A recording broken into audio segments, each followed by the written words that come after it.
얘야, 넌 그냥 청소하고 재정비만 하면 돼. 그 조준경엔 손대지 마. 훈련 중이던 하사가 고함쳤다. 그는 한 젊은 여성이 무기 테이블 위에 놓인 M110 소총을 살펴보는 걸 보았던 것이다. 그녀는 아무 말도 하지 않았다.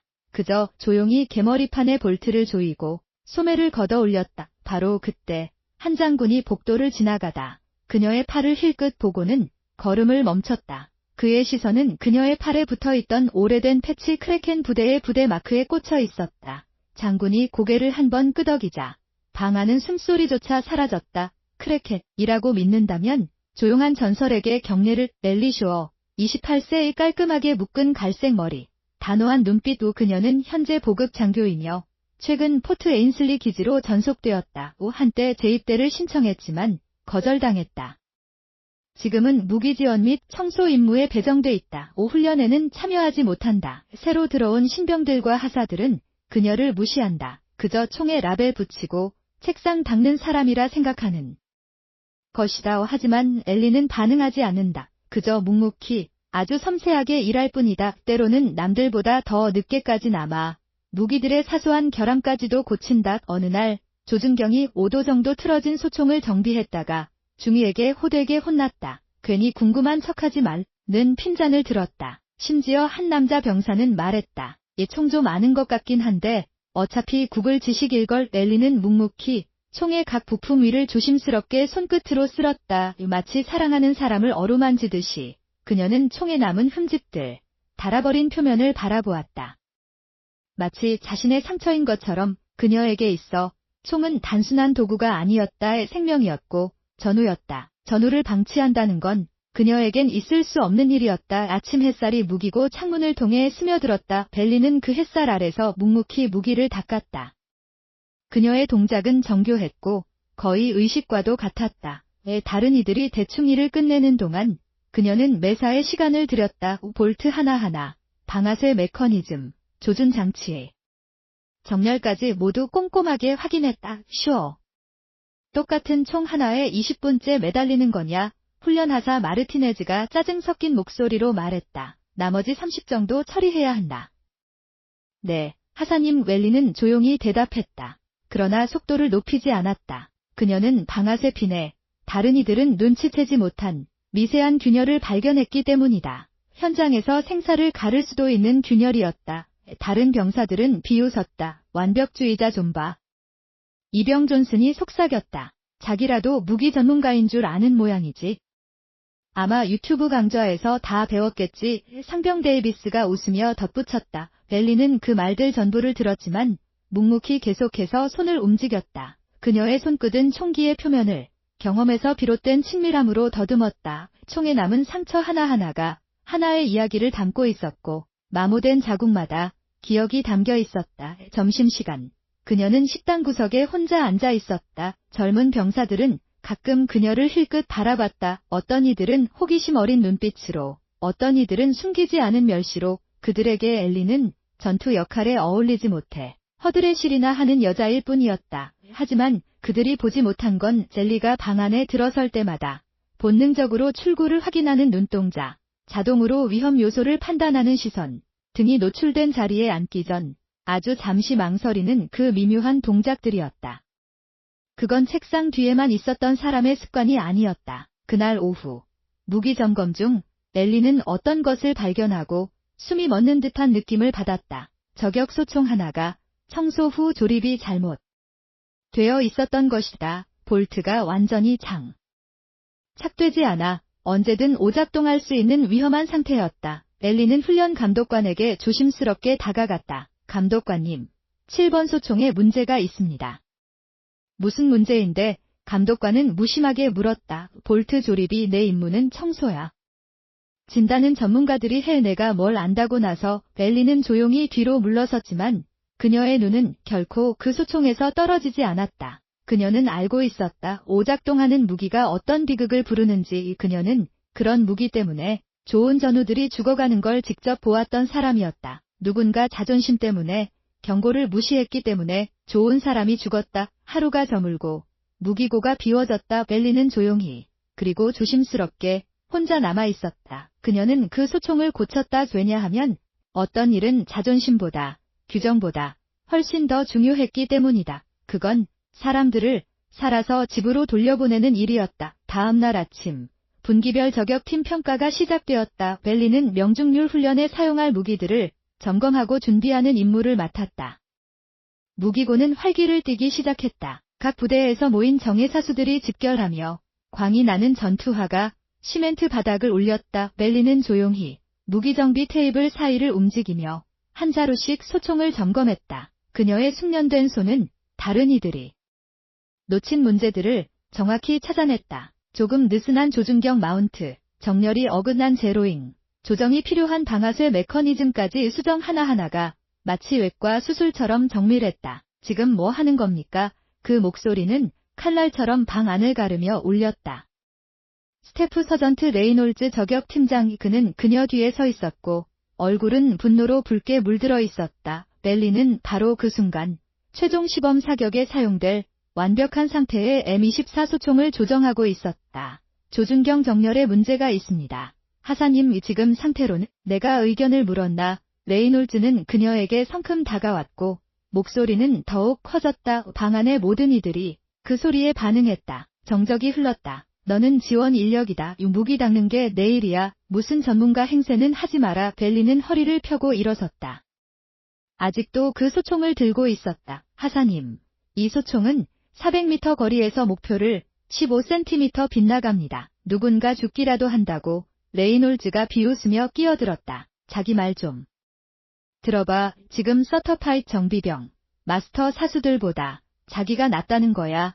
방 안은 이제 완전히 침묵에 잠겼다. 오소령 1명, 대위 2, 그리고 23명의 병사들까지 모두가 지켜보고 있었다. 지원 장교가 그들의 귀중한 장비에 손을 댔다고 공공연하게 망신을 당하는 그 장면을 레이놀즈는 그녀 손에서 소총을 확 낚아챘다. 이 무기는 어제 윌리엄스 하사가 제로 맞췄다. 저 사람은 15년 경력의 저격수야. 그런데 우린 지금 청소 담당 말이나 듣자고. 몇몇 병사들이 웃음을 터뜨렸다. 엘리는 익숙한 굴욕의 열기를 느꼈다. 하지만 그보다 더 깊은 곳에서 무언가가 꿈틀거렸다. 어느 날 어느 장소에서 있었던 기억, 전문가의 경고를 무시해 목숨을 잃었던 순간이 떠올랐다. 기름표 때 레이놀즈가 명령했다. 벨리는 천천히 가슴팍으로 손을 올렸다. 작은 검은색 플라스틱, 이슈어라고 적힌 이름표를 떼어냈다. 레이놀즈는 그것을 트로피처럼 들고 말했다. 난 널 일반 정비반으로 전출시킬 거다. 무기 다루는 건 내 수준엔 너무 높은 일인 것 같으니까 이젠 바닥이나 잘 닦아라. 그는 조롱하듯 덧붙였다. 그 순간 굴욕은 완벽히 마무리되었다. 기지에서 가장 정예 병력들 앞에서 그녀는 자격조차 박탈당한 것이다. 누군가는 고개를 돌렸고 누군가는 속삭였다. 하지만 아무도 나서지 않았다. 벨리의 목소리는 거의 속삭임에 가까웠다. 이해했습니다. 하사님이 그녀가 돌아서려던 순간 몸이 반사적으로 반응했다. 무기고는 더웠고 그녀는 습관처럼 소매를 걷었다. 수없이 많은 시간, 뜨거운 작업 환경 속 세밀한 정비를 하며 생긴 본능. 그 순간 그녀의 오른쪽 어깨가 드러났다. 그곳엔 오래되어 바랜 패치 하나, 수차례의 세탁으로 색이 흐려졌지만 분명한 형상이 보였다. 은빛 문어, 휘어진 단검을 감고 있는 8개의 촉수, 누구도 착각할 수 없는 그 부대의 상징.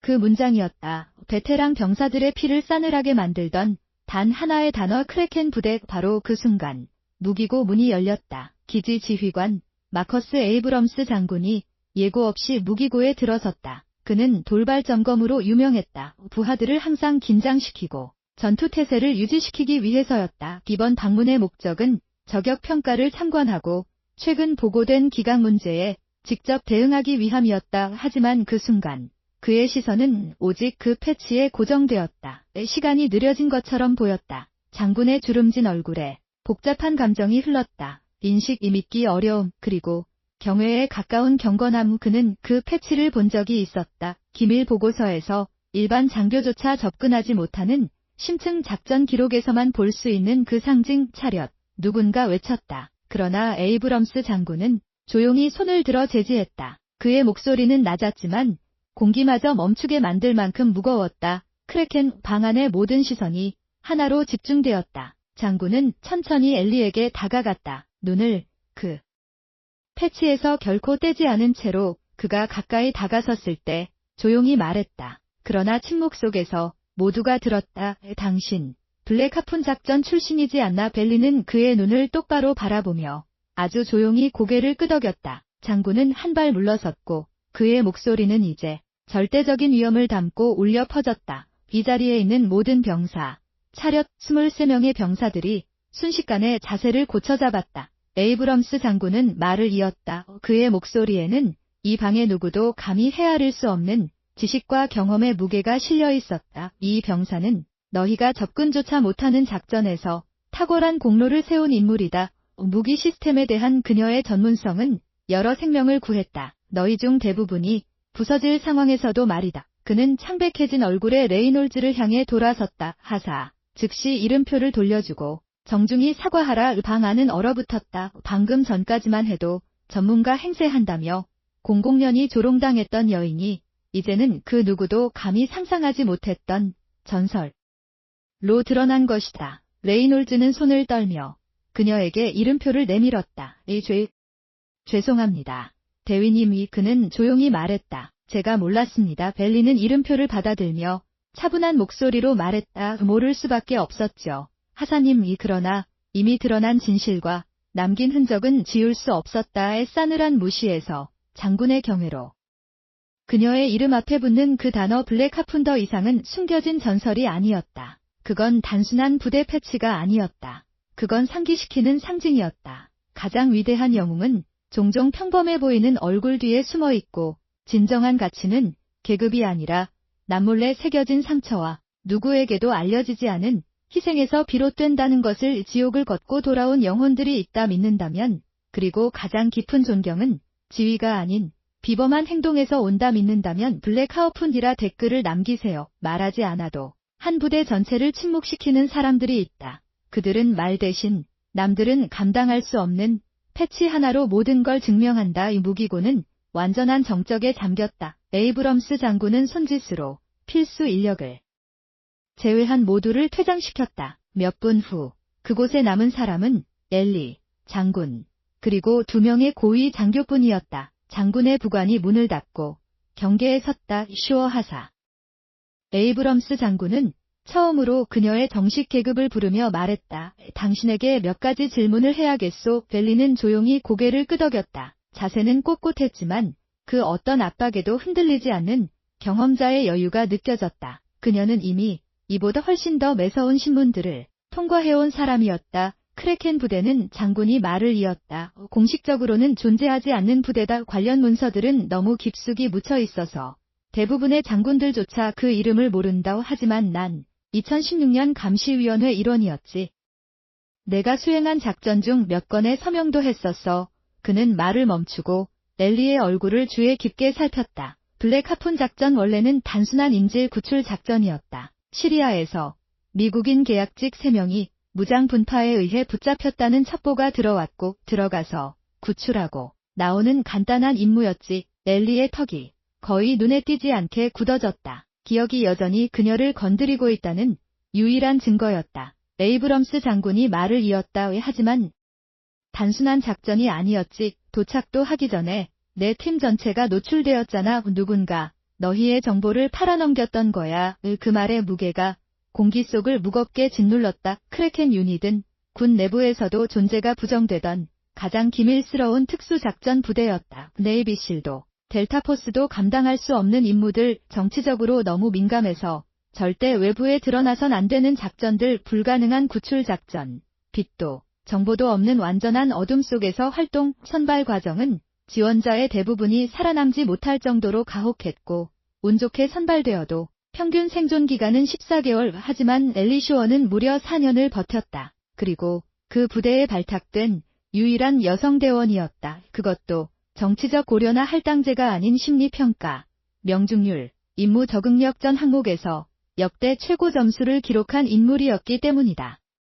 엘리가 처음으로 입을 열었다. 그녀의 목소리는 차분했지만 어딘가 멀리 떨어진 듯한 느낌이었다. 첩보가 틀렸어요. 인질은 3명이 아니었습니다. 4명이었고 계약직도 아니었죠. 그들은 화학무기 수송 정보를 수집하던 CIA 요원들이었습니다. 적에게 노출된 상태였고요. 에이브럼스 장군은 묵직하게 고개를 끄덕였다. 그 작전은 정치적 자살행위였어. 실패할 경우 정부는 완전한 부인으로 일관할 수밖에 없었지. 우린 새벽 2시에 침투했어요. 엘리의 목소리가 보고서 낭독처럼 기계적인 톤으로 변했다. 팀 알파 작전 요원 6명, 저는 지정 저격수로 투입됐고요. 목표 건물은 방어가 약하다는 보고였습니다. 그녀는 잠시 말을 멈췄다. 그리고 그 순간 프로페셔널한 표정 뒤에서 감정이 스쳐 지나갔다. 함정이었어요. 우릴 기다리고 있더군요. 매복은 완벽하게 계획돼 있었다. 크래켄 팀이 건물에 진입하자마자 사방에서 교차 사격이 쏟아졌다. 그들이 사전에 파악했던 비어있던 자리들에서 말이다. 우리의 작전 계획 전체가 그들에게 넘어갔던 거예요. 처음 30초 안에 코알스키와 마르티네즈를 잃었습니다. 엘리의 목소리는 여전히 흔들리지 않았지만 그녀의 손은 알아차리지 못한 채로 꽉 쥐어져 있었다. 톰스는 가슴에 파편을 맞았지만 계속 싸웠고 로드리게즈는 다리에 총을 맞았지만 탈출로를 지켰어요. 그 후의 상황은 기밀 전술 훈련 교재에 분석 사례로 연구될 정도로 극적이었다. 하지만 그 이름 어디에도 엘리는 등장하지 않는다. 작전 팀장 모리슨 대위는 복부에 총을 맞고 심각한 출혈 상태였다. 인질은 지하실에 있었지만 그들 사이엔 무장병력 15명 이상이 요새화된 방어망을 구축하고 있었다. 엘리는 부상자들과 함께 사면초가 상황의 지휘권을 넘겨받았다. 전 2층의 오버워치 포지션을 잡았어요. 거기서 지하 접근로와 탈출 경로를 커버할 수 있었죠. 하지만 각도가 너무 나빴고 탄약도 얼마 남지 않았어요. 그녀가 말하지 않은 건 그날 밤 그녀가 날린 불가능에 가까운 사격이었다. 벽 너머를 뚫고 소리와 총구 성광만을 이용해 어둠 속의 적을 찾아냈다. 적의 총격에서 발생하는 순간적인 성광만으로 위치를 파악하고 완벽하게 제거했다. 그녀는 엄호 사격을 하며 부상병들과 요원들의 탈출을 지켰다. 그 작전은 20분이면 끝났어야 했다. 장군이 조용히 말했다. 하지만 너희는 3시간이나 그 안에 있었다. 모리스는 40분 만에 사망했죠. 엘리의 목소리가 살짝 갈라졌다. 로드리게즈는 과다출혈로 의식을 잃었고 톰스는 의료 자극제 덕분에 정신만 붙잡고 있었어요. 그때부턴 저 혼자였어요. 4명의 인질과 2명의 부상자 구출을 커버할 수 있는 건 저뿐이었죠. 그녀는 2시간 20분 동안 그 자리를 지켰다. 모든 사격은 명중이어야 했다. 탄약은 한정되어 있었고 한 발이라도 빗맞으면 동료와 인질이 죽는 상황. 사후 보고서엔 내가 27명의 적을 사살했다고 나와 있더군. 장군이 말했다. 하지만 정보 분석관들의 추정은 그보다 훨씬 높지. 벨리는 아무 말도 하지 않았다. 어떤 숫자들은 확인하는 것조차 아팠기 때문이다. 그리고 마지막 800m는 톰슨을 내가 업고 걸었다고 하더군. 구출 지점까지 내가 톰슨을 업고 갔지. 장군이 말을 이었다. 헬기가 도착했을 땐 넌 유일하게 의식이 남아있던 팀원이었고 뒷문은 성공했지만 그 대가는 치명적이었다. 크래켄 요원 6명이 침투했지만 단 3명만이 살아서 나왔다. 그리고 그중 2명은 다시는 전투에 투입될 수 없었다. 블랙 하푼 작전 이후 크래켄 부대는 해체됐다. 에이브럼스 장군의 목소리는 무거웠다. 너무 많은 인재가 희생됐고 보안은 심각하게 뚫렸으며 전체 작전은 극비 중의 극비로 묻혔다. 벨리는 조용히 고개를 끄덕였다. 우린 새로운 신분을 부여받았어요. 의료 지원과 함께 2가지 선택이 주어졌죠. 계속 복무하거나 전역 후 혜택을 받으며 민간으로 완전히 떠나거나 모든 기록은 봉인되거나 파기됐습니다. 그런데 너는 남아있기를 택했지. 장군이 조용히 말했다. 대부분의 크래켄 생존자들은 전역 후 흔적도 없이 사라졌는데 엘리는 담담하게 대답했다. 군이 제 전부였어요. 그리고 무기들, 그건 제가 이해할 수 있는 유일한 것들이었죠. 그 무기를 통해서라도 누군가 살아서 돌아올 수 있도록 도울 수 있었거든요. 에이브럼스 장군은 한참 동안 아무 말도 하지 않았다. 그 후 조심스럽게 말을 꺼냈다. 내 심리평가 기록에는 심각한 생존자 죄책감이 있고 무기 신뢰도에 집착하는 경향이 있다고 되어 있어. 담당 심리학자는 널 전투 임무에서 배제하라고 권고했지. 엘리는 고개를 끄덕였다. 그러나 목소리엔 어떤 원망도 없었다. 그들은 옳았어요. 전 다시 팀을 잃는 걸 감당할 수 없었거든요. 하지만 최소한 그들의 무기가 그들을 배신하지 않게는 만들 수 있었죠. 이제 모든 게 이해됐다. 그녀의 집요한 정비 습관, 작은 결함조차 용납하지 않는 철저함, 비전투 지원 임무에 묵묵히 임하는 태도. 그녀는 단순히 무기를 정비하는 게 아니었다. 그녀는 사람을 살리고 있었던 것이다. 자신이 할 수 있는 유일한 방식으로 언젠가부터 무기고에서 과잉 열정 청소병으로 불리던 여인은 사실 자신의 상처를 타인을 지키는 데서 치유하려 했던 전사였다. 그리고 그 이야기, 입소문은 분명히 막아야 할 보안 정보였지만 소문은 기밀보다도 빠르게 퍼져나갔다. 몇 시간 만에 포트 에인슬리 기지 전 병사들이 알게 되었다. 그 조용한 병참 여성이 크래켄의 생존자였다는 사실을. 사건이 발생했던 훈련실은 기지 사령부에 의해 공식적으로 개명되었다. 이름은 크래켄 베이. 작지만 영원한 상징에 무슨 일이 있었는지를 말해주는 공간. 출입구 옆엔 작은 황동 명패가 설치되었다. 이 문양은 단 하나, 문어와 단검, 그리고 그 아래엔 이 문장이 새겨졌다. 침묵 속에서 봉사하는 이들을 기리며 스태프 서전트 레이놀즈는 즉시 다른 부대로 전출을 요청했다. 하지만 요청은 거절되었다. 대신 그는 엘리의 직속 부하로 병참 보직에 재배치되었다. 그 결정은 누가 봐도 명백한 징계이자 교육이었다. 그는 이제 진짜 전문가가 어떤 사람인지 직접 보고 배우게 될 것이다. 에이브럼스 장군은 또 하나의 파격적인 결정을 내렸다. 그는 공식적으로 엘리를 다음과 같이 초대했다. 고급 병기 시스템 훈련 과정에 명예 고문으로 임명합니다. 사격술 프로그램에 명예 고문으로 참여해달라. 장군은 그렇게 제안했지만 엘리는 공식 직함이나 계급 승진은 모두 사양했다. 대신 필요할 때마다 무기 시스템에 대한 자문을 기꺼이 제공하겠다고 했다. 변화는 미묘하지만 깊었다. 한때 그녀를 무시하거나 농담으로 여겼던 병사들이 이제는 장비에 문제가 있을 때 먼저 그녀를 찾았다. 특히 저격팀은 중요한 훈련 전에 항상 자신의 무기를 엘리에게 마지막 점검받게 했다. 사건 발생 3주 후 기지 예배당에서 작은 의식이 열렸지만 언론도 공식 기록도 없이 오직 9명만 참석했다. 에이브럼스 장군, 2명의 대령, 기지 목사, 그리고 5명의 클래서파이트 작전에 참여했던 병사들.